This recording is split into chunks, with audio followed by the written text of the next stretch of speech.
Hey guys, what's up? Welcome back. I apologize for not being able to post a video last week, but I had some insane allergies going on, I tell ya, and my eyes are still like a little bit red, but I thought it would be best to not post a video because A, I could barely see out of my eyes, and B, I pretty much looked like Gollum from Lord of the Rings. So I didn't want to traumatize anybody, and yeah, you're welcome. Anywho, nobody cares about my allergy drama, so I'm just going to elaborate a little bit more on what this video is about. A few weeks back, I had been scrolling through my Goodreads, and I realized that there are quite a few books that I've read this year that were awesome reads, but unfortunately nobody really talks about them that much, and I feel like as a reader and like a reviewer that it's kind of like my duty to share these books with other people, because unless people talk about them, nobody's gonna really know about them. And one of these books ended up being one of my like all-time favorite books that I've read so far this year. I'm super excited to share some of these books with you guys, and I hope that you'll add one of them at least to your TBR. And I know that you won't be disappointed. In no particular order, let's start with book number 1. The first book is Princess of Thorns by Stacey J. This is like the best $3 I spent on Book Outlet, to be honest. I was so freaking impressed with this. This is like kind of like a loose retelling of Sleeping Beauty, but you're not following like Princess Aurora herself. You're following kind of like the aftermath of her happily ever after, what happened when she married the prince and all of that jazz. And so you're following the main female protagonist, which is Princess Aurora's daughter.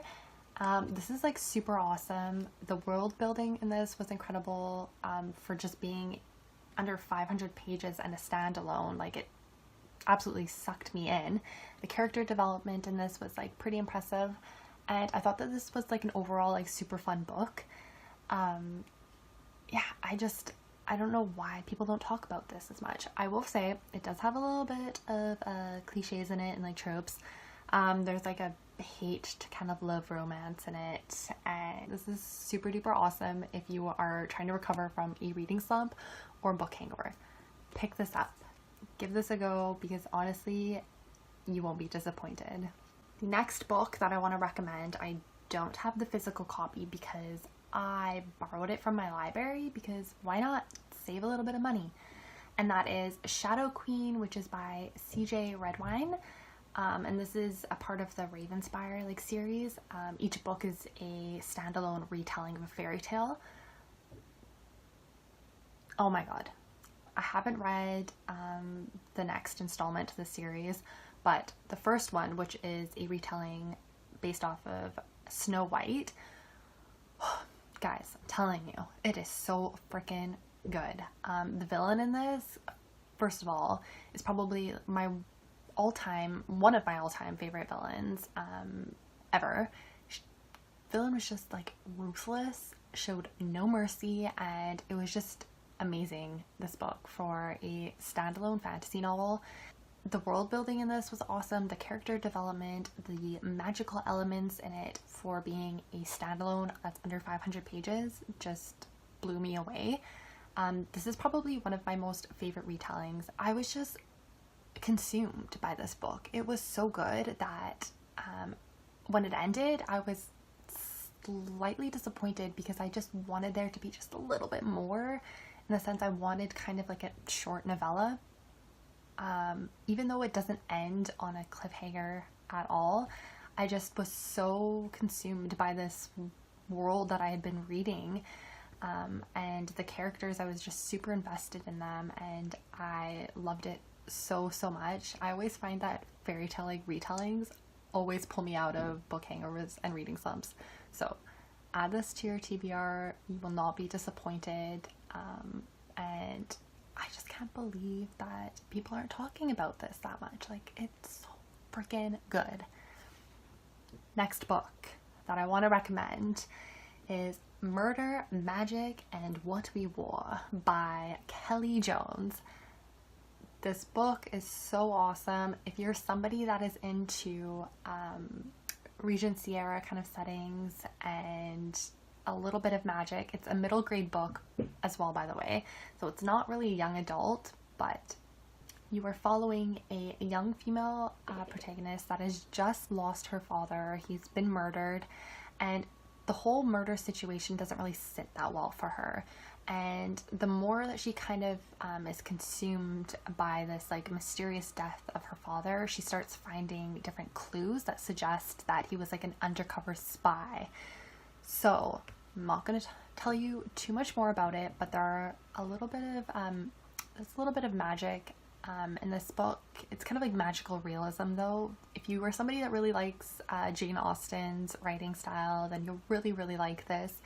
And one of my most favorite parts of this book was that at the beginning of every single chapter there was a famous like quote from a book or famous like historical kind of like figure. So whether it be like Jane Austen or Napoleon Bonaparte, like it was just such a treat to read, like when you finished every chapter, to read a cool quote. And that was one of my most favorite parts about this. This is actually a 2017 release. I think it was just released in September, so it's still pretty new. So I understand that's not really going to be talked about too much because it's pretty fresh, but add it to your TBR. It's under 500 pages, and yeah, the way that it ended, I will say that it seemed kind of open to series, so I'm kind of excited, and I hope that the author Kelly Jones decides to expand this story into a series, because I will definitely pick up the sequel, and I would love for a little bit of romance, just my personal preference. But anywho, next book that I want to recommend, this book blew me away. This is like one of my all-time favorite books that I've read so far this year, and that is The Color of Bones by Logan Keyes. I cannot say enough good things about this author.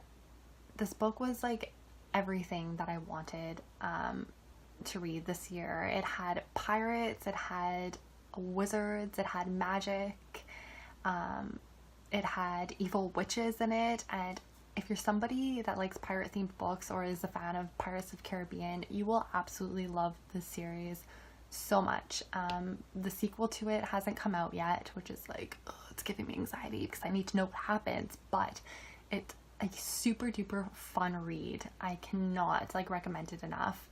When I had read it, it was originally called Bone Collar, but the author decided to kind of give the cover and the title a little bit of a facelift. And yeah, you should definitely go check out Color of Bones by Logan Keyes.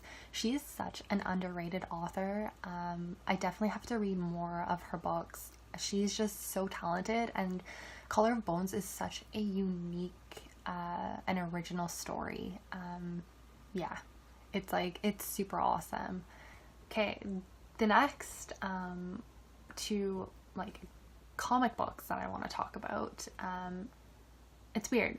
This year I kind of started to like delve more into the comic book genre, which I hadn't before, and I saw like kind of these 2 volumes pop up on my updates feed on Goodreads, and I decided to check out my local library to see if they had them in stock, because with previous experiences buying graphic novels and comic books, I was a little bit disappointed, and especially you're spending so much money on them that I was like, I don't know if I want to take that chance again.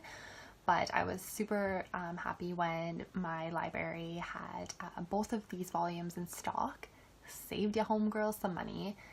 But that being said, I would definitely purchase these because I think these are reread worthy comic books, and that is Mockingbird by Chelsea Kane. Oh my gosh, phenomenal. I'm not going to tell you too much about the actual like plot of the. Anywho, super awesome read. Both of the volumes are only about like 100 to 130 pages, so it's like a super quick read as well. But you're following Agent Shield, which is she's also known as Bobby Morse, and she's a former Avenger, and she's kind of like just you're following her adventure, trying to save her ex-boyfriend and save the queen, and it was just a super fun read, and there were so many funny retorts thrown back and forth throughout the whole comic book, and it was just like, it was super fun. And yeah, this is honestly, like, I'd recommend this if you're dealing with book hangover or book slump as well. Check out your local library to see if they have it in stock. Anyways, that's all of the books that I am recommending as kind of like underrated books, or books that haven't received the attention that they deserve. And yeah, if you are able to recommend any fairy tale retellings, please leave me recommendations down below, because I will add them to my TBR. I hope that one of you guys watching will add one of these books to your TBR and give them a read. Let me know if you do. I also did reviews for Color of Bones and Murder, Magic, and What We Wore, so need a little bit more convincing. Check them out down below. I highly encourage that you do. Feel free to DM me on Goodreads if you have any questions about these books, or if you just want to say hi. And yeah, I guess I'll see you guys in my next video. Thank you so much for watching, and I hope that all of my American friends had a wonderful Thanksgiving. See you guys.